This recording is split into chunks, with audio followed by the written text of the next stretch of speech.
United States, we are granted many fundamental rights. In the United States Constitution, which was written by our founding fathers in 1787, it gives us many rights that may not be guaranteed in other countries around the world. Amongst these rights is the right to religious freedom. We are granted the freedom to follow any religion that we please and perform any rituals that are associated with this religion without fear of intervention from the government. However, recent actions by the executive administration may have attempted to infringe on these religious rights. Also, rules set by the Bush administration following the attacks on 9/11 debatably infringe and marginalize certain religious groups within the United States.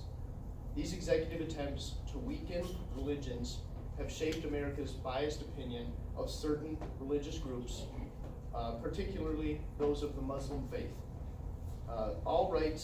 We are all guaranteed rights by the Constitution. However, what happens when the government attempts to take these rights away? When one right slips away, more are destined to follow. As citizens, we cannot afford for the government to take our rights away. Today, I'm going to talk about the religious rights granted to us by the Constitution. I will then discuss the details of the recent executive order, followed by the opinions of the executive order by the major political parties in the United States. My partner will then talk about how rules are still unfairly affecting Muslims and how America's views are negatively biased towards those of this faith. To begin, I will talk about the religious freedom granted in the Constitution. Being the highest form of law, the Constitution cannot be breached by any branch of government, and its rules must be followed by all. First, the Constitution clearly separates the church from the state. This means the government can have absolutely no influence on the religion of its people and cannot discriminate against the populations on a religious basis. Now, according to the second clause of the First Amendment, which I found on the University of Cornell's legal reference website, accessed on November 18, 2018, it is stated that Congress shall make no law respecting an establishment of religion or prohibiting the exercise thereof. This clause strictly prohibits the government from forcing the practice of any specific religion. Simply put, Congress cannot make any religion the official religion of this country. Also, they are not allowed to prohibit the practice of any specific religion. Each individual is protected by the Constitution when it comes to practicing the rituals of the religion they choose to practice. This clause is extremely important when it comes to lawmaking and executive orders. While Congress does have the power to make laws and the President has the power to enforce them, they cannot infringe on these constitutional rights. Next, I will discuss the recent executive order signed by Donald Trump that debatably violates the religious clause of the Constitution. First, I will give an overview of the executive order and then the opinions of each major political party in the country.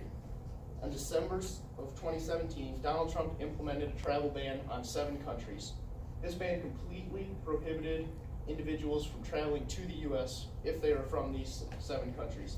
Of these banned included Iran, Libya, Syria, Somalia, and Yemen. The controversy surrounding this executive order is that these 5 countries have declared Islam their official religion and host a Muslim majority population. With that being said, many believe that this executive order violates their religious freedom, which is granted in the Constitution. Now we'll discuss the opinion of the majority of Democrats on this executive order. Many Democrats believe that the executive order is designed to deliberately infringe on the rights of the Muslim population because they are not allowed to enter the country and freely practice their religion. This opinion is backed by multiple court rulings and high-ranking officials across the United States. According to an article posted to The Guardian in July of 2018, the 4th U.S. Circuit Court of Appeals ruled that this order is unconstitutionally tainted with animus towards Islam. This court has exposed the religious discrimination within Donald Trump's executive order and has taken a stand against it in order to assure that all people are granted their religious rights. Similarly, in an interview posted to The Guardian on June 26th of 2018, Doug Laston, the executive director at the Urban Justice Center, stated that the borders are closing, and they are closing the fastest on those of the Muslim religion. The majority of these Democrats agree with this statement, and believe that Muslims are losing their constitutional rights and their freedoms are being heavily discriminated against by the Trump administration.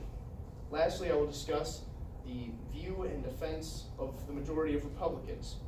According to another interview with The Guardian, posted to their website in March of 2017, South Carolina Senator Lindsey Graham stated that "I think it is going to stand legal scrutiny and it will make the country safer."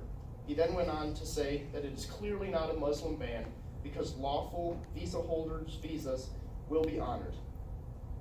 Like Senator Graham, the majority of Republicans believe that this ban is purely for the protection of American citizens and has absolutely no religious motives.